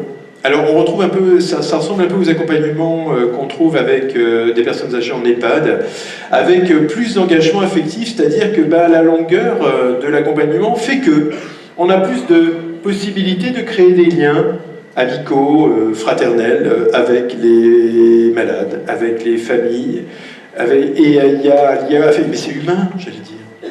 C'est humain de créer du lien affectif et j'allais dire ça peut même être heureux ici. Alors le risque c'est de sortir du cadre, de tomber dans le fer, alors là c'est la damnation absolue. On tombe dans le fer, alors là c'est la déchéance totale pour le bénévole d'accompagnement. Comment peut-il encore se regarder dans le miroir? Je ne sais pas. Surinvestir la relation aux malades ou aux familles, donc avec un travail de deuil éventuellement plus complexe, là aussi. Donc là, c'est intéressant parce que c'est cette idée-là que, on va y revenir, là aussi, c'est vraiment le dosage de l'investissement relationnel qui doit être pensé.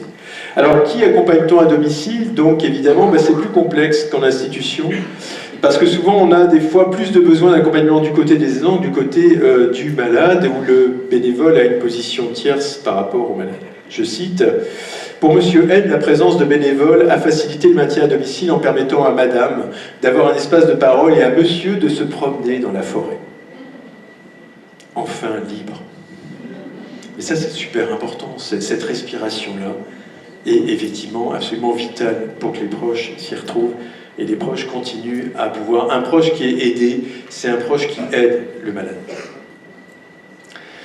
Donc l'aidant, alors là aussi, peut être facilitateur, au contraire un frein pour accéder au malade. Alors parfois, il y a même une méfiance qui est affichée de l'aidant envers le bénévole, avec une rivalité inconsciente, là aussi, du proche face au bénévole, envers le bénévole face au malade en fin de vie. Vous voyez, quelque chose un peu suspicieux, qu'est-ce qu'il fait là, l'autre, là ? Bon, mais c'est pas forcément conscientisé, mais on a quelque chose d'un peu défiant, là aussi, d'un peu... Et donc on a, par exemple, des familles qui sont systématiquement présentes au moment où vous êtes en échange avec le malade. Vous parlez à monsieur, mais madame est à 50 cm à côté. Bon. La fille de madame D retient systématiquement et longuement le bénévole, parfois jusqu'à l'empêcher de voir sa maman malade. Chez Monsieur R, le bénévole est régulièrement pris à partie par Madame qui ne supporte pas la situation, qui en veut à Monsieur d'être malade alors qu'elle vient de prendre sa retraite et qu'ils avaient de nombreux projets de voyage, maintenant impossibles du fait de l'état de Monsieur. Donc là, ça veut dire qu'effectivement, on peut être là aussi témoin de conflits et on peut être pris à partie dans des conflits des fois très aigus et qui créent souvent un très très grand malaise. Alors c'est vrai chez les soignants, c'est vrai chez les bénévoles, là aussi. Donc l'idée, la préconisation, c'est évidemment de rester neutre, de jamais prendre parti dans des conflits conjugaux et familiaux qui nous touchent, là aussi, en tant que témoins. Alors pour limiter tous ces risques-là, évidemment, à domicile, l'association a un rôle éminemment important en tant que cadre structurant, constituant, incontournable, qui crée la possibilité pour le bénévole d'intervenir à domicile, qui garantit la validité et la compétence du bénévole, là aussi pour les personnes accompagnées, avec là aussi d'une association évidemment qui se doit d'être apolitique, laïque et non prosélyte. Donc les équipes de bénévoles, l'association a un rôle fondamental en termes de tiers régulateurs dans le colloque singulier bénévole-malade, voire même bénévole-famille. Et rappeler cette norme absolument puissante et fondamentale de la bonne distance au patient ou à la famille, c'est-à-dire être ni trop proche, c'est-à-dire limiter l'attachement, ne pas en faire un copain, et souffrir lors du décès, et être non plus ni trop éloigné pour rester attentif, évidemment empathique aux désirs, besoins, demandes de la personne en fin de vie. Donc cette bonne distance, c'est vraiment une norme extrêmement puissante qu'on trouve chez le professionnel de santé, mais qu'on trouve également chez les bénévoles ici. Donc on est dans une espèce de solidarité distanciée. C'est intéressant quand même, parce que c'est une norme qui est très très puissante chez vous, enfin dans vos associations. Être proche du malade sans être impliqué affectivement dans la relation, dans une forme de détachement. Évidemment, alors c'est un exercice assez périlleux. Je cite, « Ni trop près pour ne pas fusionner avec le patient et donc forcément souffrir, ni trop loin pour ne pas rester imperméable. » Ne pas trop être dans l'affectif, donc ça c'est une norme là que moi j'ai vue à l'hôpital omniprésente et qu'on retrouve aussi chez les bénévoles. Maintenir une relation d'accompagnement, pas d'amitié. Alors ça c'est un vrai débat. Jusqu'où, à partir de quel moment l'amitié commence? Je n'ai pas de réponse. Je livre ça à votre sagacité, vous qui avez l'expérience et qui êtes sur le fil du rasoir relationnel, j'allais dire, au quotidien. Mais certains décès sont durs à porter. Il y a des rencontres qui me marqueront toute ma vie. Je pense que c'est la même chose pour vous. Oui, je les aime, les patients. Je n'ai pas peur de prononcer ce mot, c'est difficile de ne pas s'attacher.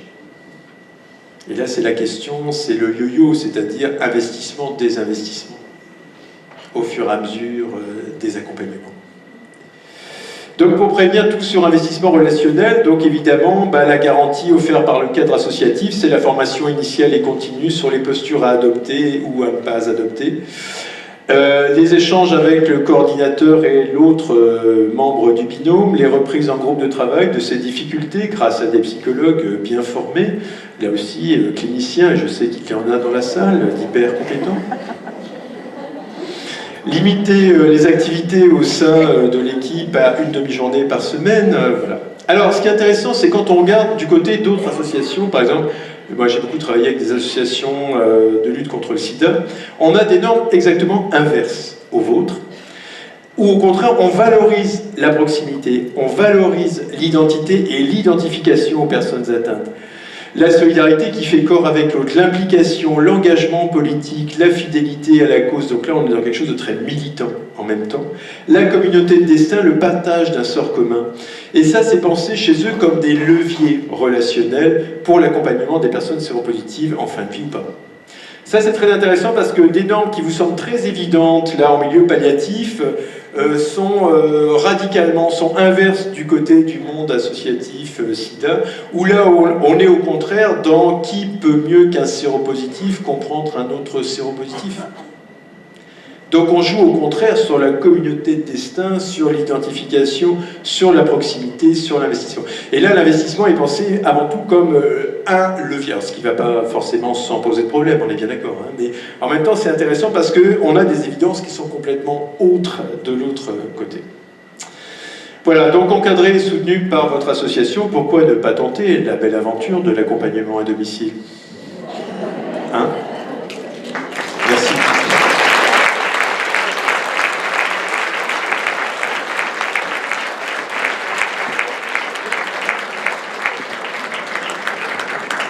Pierre Mollin, merci beaucoup. Buvez un verre d'eau, quand même, vous venez de parler un bon bout de temps. Alors, nous voilà devant une situation extrêmement sympathique. Nous avons en gros un vrai quart d'heure pour parler encore un peu plus du sujet avec Pierre Mollin, lui demander d'aborder ce qu'il n'aurait pas abordé ou d'en redire un petit peu plus. La parole est à vous dans l'assistance, mais ça va être cher payé parce que nous avons un quart d'heure. Donc voilà, n'hésitez pas à lever une main si vous souhaitez intervenir. Si vous souhaitez apporter la contradiction à ce qui a été dit ou au contraire apporter un coup de surligneur sur ce qui vient d'être dit. Oui, là-haut, là, en haut à gauche, un micro arrive. Merci beaucoup à celles qui passent les micros si rapidement. Ici, là-bas. Christian Jalmal-Vienne, je suis un homme, un accompagnant. Et sur la gauche, en debout, voilà. Quasiment. Nous avons discuté un peu hier soir. Oui.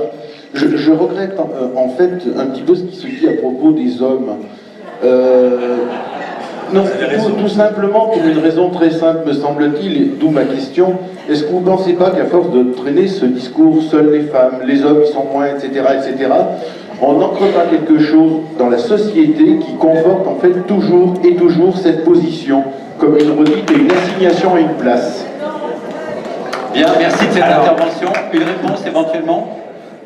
Ou un commentaire? Oui, tout à fait. Donc là, j'étais plutôt sur du second degré. Non, je vous rassure, c'était pas malveillant de ma part, Mais, non, je voulais vous dire, mais sauf que quand même, enfin, le constat empirique qu'on peut faire, enfin, moi, ce que je vois dans les associations de bénévoles, ça reste massivement féminin. Chez les professionnels de santé palliative, ça reste massivement féminin. C'est un constat que je fais, ça fait plus de 30 ans que je suis là-dedans. Ça ne veut pas dire, mais les hommes, là aussi, ont d'autres... Ça ne veut pas dire qu'ils n'ont pas leur place, bien au contraire, je suis absolument pour la diversité dans les équipes, en termes d'âge, en termes de genre, etc., de culture, mais c'est le constat que je peux faire. Bien évidemment que... Non, mais là, prenez pas ça mal, c'est juste, effectivement, c'était plutôt du second degré de ma part. Bien évidemment qu'on a des hommes, là, c'est individu dépendant, on est bien d'accord. On a quand même, mais je pense quand même, en termes de socialisation et de compétences acquises, on a quand même, là aussi, chez des femmes, et ça peut se vérifier, bien que c'est des choses qui sont en train de... C'est pas seulement des stéréotypes de genre, ce dont je suis en train de parler là, c'est qu'on voit qu'il y a des modèles éducatifs qui sont quand même très singulièrement contrastés, qui restent encore très singulièrement contrastés. Mais ce qui ne veut pas dire qu'effectivement, un homme est incapable, effectivement, d'avoir un accompagnement de qualité de famille. Alors j'ai mal formulé ma question, parce que mon propos n'est pas un propos de genre, ni un propos sexiste, il a un propos, en fait, de consensus sociétal. C'est-à-dire qu'aux hommes, certaines tâches, aux femmes, certaines tâches. Et du coup, oui, on dit une infirmière, et on ne dit pas un infirmier, il y en a très peu.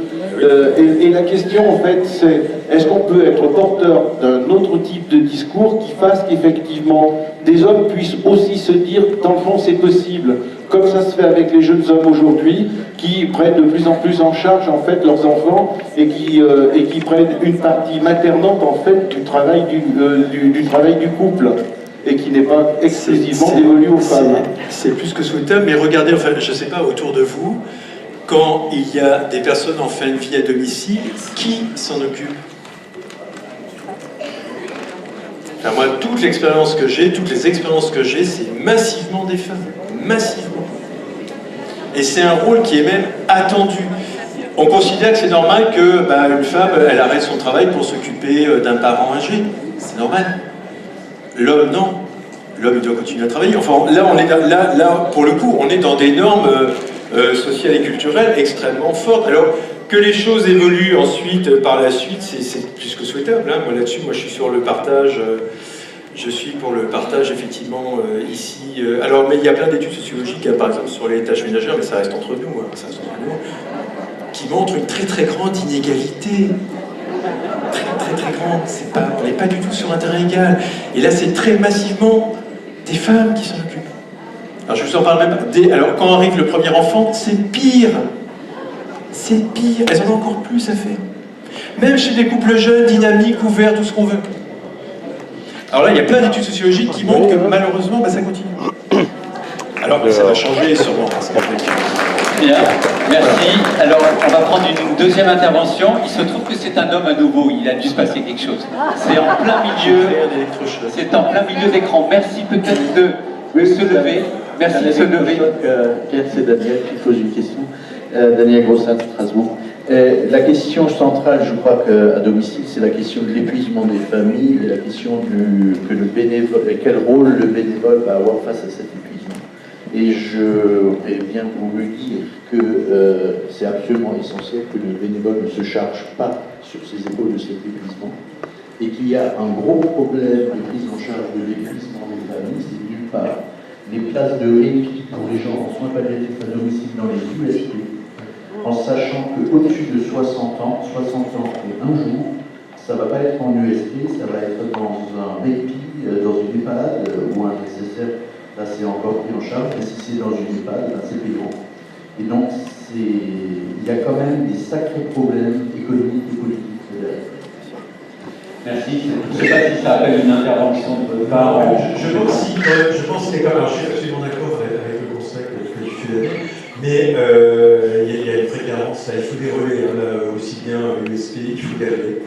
Sinon, les gens, on ne pourra pas avoir une vraie politique ambitieuse sur des prises en charge, un retour des familles à domicile en France tant qu'on n'aura pas des relais organisés et gratuits. Je suis absolument d'accord avec ça. Par contre, en tant que bénévole, je pense quand même que vous avez là aussi votre partition à jouer, même si elle peut paraître modeste, mais là, offrir des temps de liberté, offrir des pauses, là, offrir des relais, même ponctuels, ça me semble absolument essentiel. Alors, c'est peut-être pas suffisant, je suis d'accord, hein, mais ça me semble absolument essentiel avec des gens qui littéralement, effectivement, n'en peuvent plus. Et là, votre fraîcheur, c'est pour ça que moi, le rôle des bénévoles, il est absolument essentiel à mon sens, c'est-à-dire, effectivement, ça doit être joyeux, ça doit être frais, ça doit être effectivement une lumière qui arrive à domicile, c'est-à-dire quelque chose qui est, même si la situation est dramatique, même si effectivement au fin fond effectivement de la Bible, là c'est l'idée, vous, d'apporter une note là aussi, si possible joyeuse, si possible décalée, et en offrant cet espace, cette inspiration-là, ça me semble absolument essentiel. Et vous avez un rôle différent des soignants et c'est absolument heureux. Là aussi, non, mais mettez-vous davantage en valeur. Je pense que vous ne vous mettez pas davantage en valeur. Ça manque. Merci. Il semble que cet échange que vous venez d'avoir tous les deux dit qu'à domicile, on accompagne bien sûr la personne, mais inévitablement et obligatoirement ses proches ou les aidants, et on ne peut pas sortir, on ne peut pas ne choisir qu'un des deux. Et c'est sûrement des différences très fortes par rapport aux situations en institution. Alors, une autre souhait d'intervention, elle est ici, à vous, madame. Vous êtes complètement sur la gauche de l'écran pour l'amphithéâtre pour nous. Merci de lever la main. Comme ça, Pierre Moulin pourra vous relever. Voilà, Joseph Chapon, que Valence. J'ai eu deux expériences en accompagnement à domicile. Une qui m'a beaucoup bouleversée. C'était une vieille dame très très seule, vivant dans une masure, avec des soins qui alternaient de vivant, qui alternaient matin, midi et soir, mais pratiquement en face de la vie. Et je me suis trouvée très désemparée parce qu'on n'était plus internés. J'ai eu la chance et la chance de l'avoir vu vraiment et de très amoureux. Sa seule demande, c'était d'aller m'acheter des places. Et la difficulté que j'ai rencontrée, c'est que je n'avais pas la vie des infirmières, je ne savais pas si c'était une dame qui avait sûrement des problèmes digestifs Donc, il y a des difficultés à débuter, parce que j'ai été autorisée à aller chercher des places. On a commencé juste les accompagnements à domicile, donc on n'avait pas eu le temps d'en parler encore de parole en formation. Et cette dame est décédée à l'hôpital, elle a été emmenée, lui, elle a réussi à appeler le 15, donc elle est emmenée. Donc il y a une grande frustration, non pas de ne pas pu l'avoir, mais de ne pas pouvoir répondre à sa demande d'aller manger une place, ou qu'on lui amène une place. Et ça reste encore sensible. Et puis un deuxième accompagnement qui a été très beau, on a accompagné un monsieur qui avait un cancer à domicile plusieurs fois, plusieurs semaines. Et ce qui a été intéressant, c'est qu'après son décès, un an après, son équipe nous a rappelé et on a suivi dans son deuil, 2 ou 3 fois. Et la boucle était bouclée, elle a voulu que ce soit les mêmes bénévoles, contrairement peut-être au fait que d'autres bénévoles auraient pu accompagner différemment cette femme, mais elle a fait ce choix-là, et moi j'ai eu une grande satisfaction et un grand plaisir à faire, un beau plaisir à faire. Merci. Alors, je voulais juste dire par rapport au bénévolat de service qui est tant décrié. Je pense, enfin moi c'est à titre personnel, je pense c'est pas parce qu'on accompagne des gens, qu'on fait des choses avec les gens, qu'on se retire de la relation. Bien au contraire. C'est-à-dire, alors évidemment c'est une question de dosage, je ne vais pas dire qu'on va faire les ménages, je me force mais c'est pas ça. Mais ça veut dire qu'à un moment donné, lorsqu'on accompagne les gens au cinéma, lorsqu'on accompagne les gens dans un parc public, et bien là, il peut se dire des choses absolument essentielles à ce moment-là. Enfin, pour moi, l'action n'entrave pas la qualité relationnelle. Et ça, c'est des croyances, j'ai partagé. Et je pense qu'on peut s'autoriser un certain nombre de choses. Alors là encore, il y a certaines expériences, alors là c'est genré, il y en a les autres qui vont dessus, peut-être dans la salle, mais moi j'ai animé des groupes de parole de famille en deuil. Les groupes de parole se réunissent autour d'une table et de parler effectivement du cher disparu. Là on avait très massivement, alors on avait un quart des gens sollicités qui venaient, on avait très massivement des femmes. Peu d'hommes, parce que chez les hommes ça ne marchait pas très bien en général, et chez les hommes on s'est rendu compte que lorsqu'on leur proposait de faire des choses, une promenade d'enfants. Et bien là ça marchait beaucoup mieux, là c'était ridicule. Et les gens s'exprimaient à ce moment-là. Autour d'une table, la grande oreille sur la chaise, ça marchait pas super bien. Donc là c'est l'idée d'avoir des œuvres différentes, je suis permanentique. On s'adapte aussi aux caractéristiques du public, et là je conçois qu'effectivement, vu que la glace, par rapport à ne pas garder la glace, ça reste douloureux, je comprends ça très bien. Mais il y a aussi, je pense qu'il y a des petits gestes qui peuvent faire qu'on progresse davantage dans la... Alors évidemment, il ne faut pas faire n'importe quoi, on est bien d'accord, mais aussi ça peut être délicat, il faut, évidemment, s'il y a des doutes, il y a des professionnels de santé qu'on peut solliciter pour avis. Mais néanmoins, je pense que là, ça peut être, dans certains cas, ça peut être un support relationnel, l'action peut être un support relationnel très très intéressant, à mon sens. Y compris au niveau du deuil, là aussi, et la présence, je pense que là, oui, les familles, elles peuvent être aussi dans une certaine demande de continuité. On parle de soins continus, pourquoi pas parler d'accompagnement continu? Oui, effectivement, je pense que c'est important, là aussi, qu'on retrouve une tête connue, quelqu'un qui a été témoin de nos difficultés, de nos angoisses abyssales. Oui, c'est important, c'est rassurant. D'une certaine manière, c'est un partage. Oui, moi, je conçois que là, et effectivement, vouloir absolument qu'on ait un idéal, c'est tout le problème de cet idéal de la bonne distance, c'est-à-dire qu'il est en fait un idéal bureaucratique où en fait chacun est interchangeable. Les bénévoles sont interchangeables, les soignants sont interchangeables, je ne pense pas. Honnêtement, je ne pense pas. Je pense qu'on n'est pas interchangeable, là aussi. Et que lorsqu'on a accompagné les gens pendant des semaines, des mois, voire des années, on représente quelque chose pour les familles. Oui, absolument, et c'est humain, c'est normal. Et puis nous-mêmes, on est attachés. Je pense que là aussi, peut-être qu'inconsciemment, on désire au contraire une relation très fortement investie, une relation qui nous marque, un accompagnement qui fera date chez nous, dont on se souviendra jusqu'au bout de nos derniers jours. Oui, je pense que ça, c'est quelque chose qui aussi nous motive, là aussi, dans l'accompagnement des personnes en famille. Non, je sais pas. Merci de ce complément. La question et la réponse est quelque chose que nous n'avions pas encore à ce qu'on a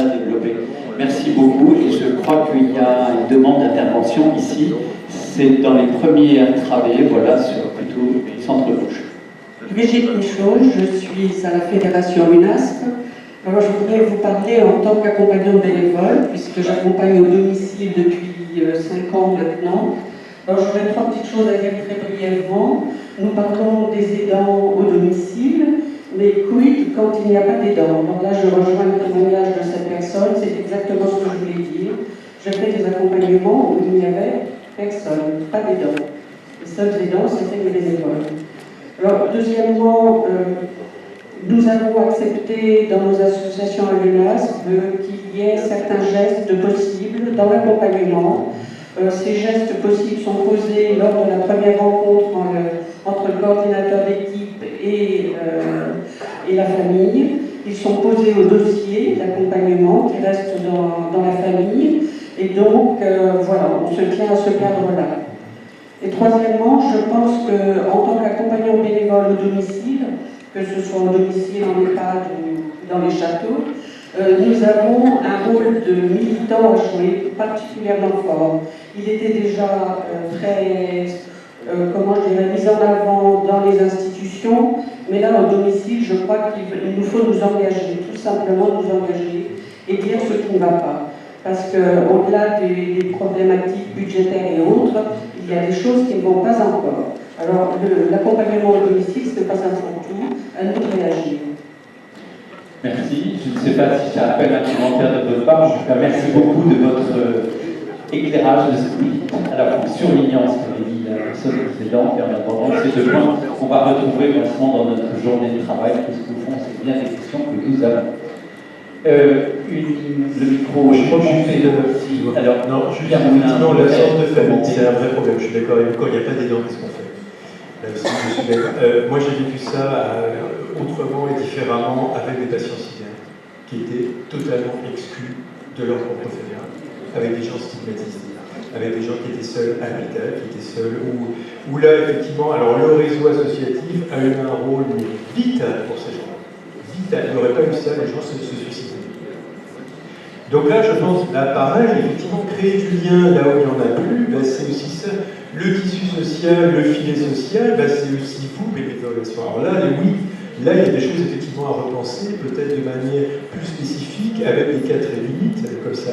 Mais là, ça montre bien d'autant plus l'importance et la qualité d'un accompagnement ou d'une présence à assurer peut-être de manière beaucoup plus proche dans ces cas-là. Mais effectivement, et là, je pense que, alors là, les bénévoles, pour le coup, vous avez un rôle majeur. Alors, nous allons prendre 2 dernières interventions et questions. Une tout à fait à l'extrême droite, l'autre à l'extrême gauche. On les prend l'une derrière l'autre si vous voulez bien. Peut-être Pierre Moulin rajoutera un commentaire et on s'en tiendra là pour une question de bon respect du temps général. À vous, monsieur, d'abord, et à vous, madame.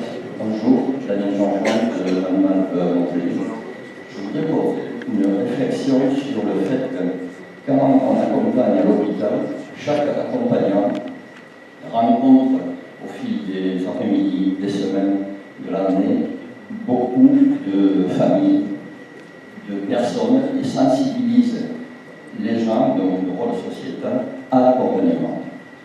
En évoluant vers l'accompagnement à domicile, dans cette posée la problématique qui fait qu'on n'a rencontré qu'une famille, qu'une personne pendant longtemps, et à partir de là, on va encore perdre des possibilités entre guillemets de recrutement, même si je me rappelle le mot recrutement, c'est très bon, mais c'est pour donner une idée de l'avenir de l'accompagnement qui à domicile risque de se filocher de par cette problématique. J'aimerais se supporter à la réflexion sur cette journée.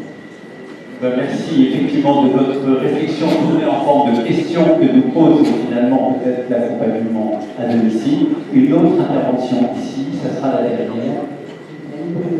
J'ai fait l'accompagnement à domicile depuis plusieurs années et je voudrais donner mon expérience qui a été extrêmement riche, qui m'a dépassée. Je savais le cadre de Germain et j'aime le cadre de Germain et de Germain parce qu'il y a un cadre. Et c'est une femme qui venait, je dis de ruisseau, parce que c'est une femme qui était SDF, qui s'est trouvée accueillie par une structure de femmes maltraitées et qui avait un cancer, mais je n'ai jamais su de quoi, parce que moi, le diagnostic, je n'en ai rien, et il ne m'intéresse pas, et c'est la personne qui m'importe. J'ai accompagné cette personne qui m'a raconté sa vie, qui était très entourée par les soins palliatifs à l'hôpital, voire même très entourée, et on m'avait prévenu, c'est quelqu'un de tout à fait particulier. Il se trouve que je me suis attachée à cette personne. J'ai rencontré alors il y avait des enfants, il y avait 5 enfants, qu'elle avait dû tous faire placer en milieu, comment on dit, donc à la classe, merci. Elle les avait pas abandonnés, mais elle les avait placés. Et une seule de ces filles avait gardé les contacts que j'ai rencontrés. Et je dois dire que là, il y a vraiment eu un transfert de ma part. Je savais que c'était un transfert. La hotline de Jalma fonctionnait bien pour moi, merci. Mais cependant, j'ai été marquée vraiment, et à la fois j'ai été extrêmement utile à la fille qui restait, qui venait d'avoir un bébé, à cette femme étonnante, vraiment. Ça m'a nourrie, mais maintenant je suis extrêmement prudente dans les accompagnements et l'investissement que j'y mets. Voilà, ça a été c'est une véritable école et je vous remercie quelque part à cette expérience. Merci de votre témoignage. Je peux juste moi, ça semble extrêmement important ce que vous dites parce que j'ai vu beaucoup ça chez les soignants. C'est-à-dire des jeunes soignants qui, à un moment donné, ont hyper investi une relation de patients si bien qui décédaient, qui avaient le même âge qu'elle, qui décédaient dans des conditions métaboliques atroces. Bon. Dans les années 90, donc des jeunes femmes extrêmement marquées par ça. Mais en même temps, alors à la fois quelque chose de très douloureux, mais en même temps une expérience fondatrice. C'est-à-dire quelque chose qu'elle garde en elle, et c'est une vraie compétence maintenant, c'est-à-dire que c'est une richesse, c'est pas du tout un moins, c'est une richesse, et en même temps, effectivement comme vous, fort de cette expérience-là, elles dosent d'autant mieux leur investissement maintenant, parce qu'elles ont eu cette expérience-là. Et c'est ça qui m'est donné, c'est-à-dire pourquoi on répète sans arrêt, il ne faut pas s'attacher, il ne faut pas s'attacher, il ne faut pas s'attacher, parce qu'effectivement, spontanément, on est tous là, spontanément. Et ensuite, après ce premier baptême du feu, j'allais dire, effectivement, il y a une régulation, donc il y a un apprentissage relationnel, il y a une intelligence relationnelle en même temps. Mais je pense que ça, il ne faut pas le rejeter, ou bien au contraire, c'est quelque chose, un trésor avec la France. Donc c'est beau. Bien.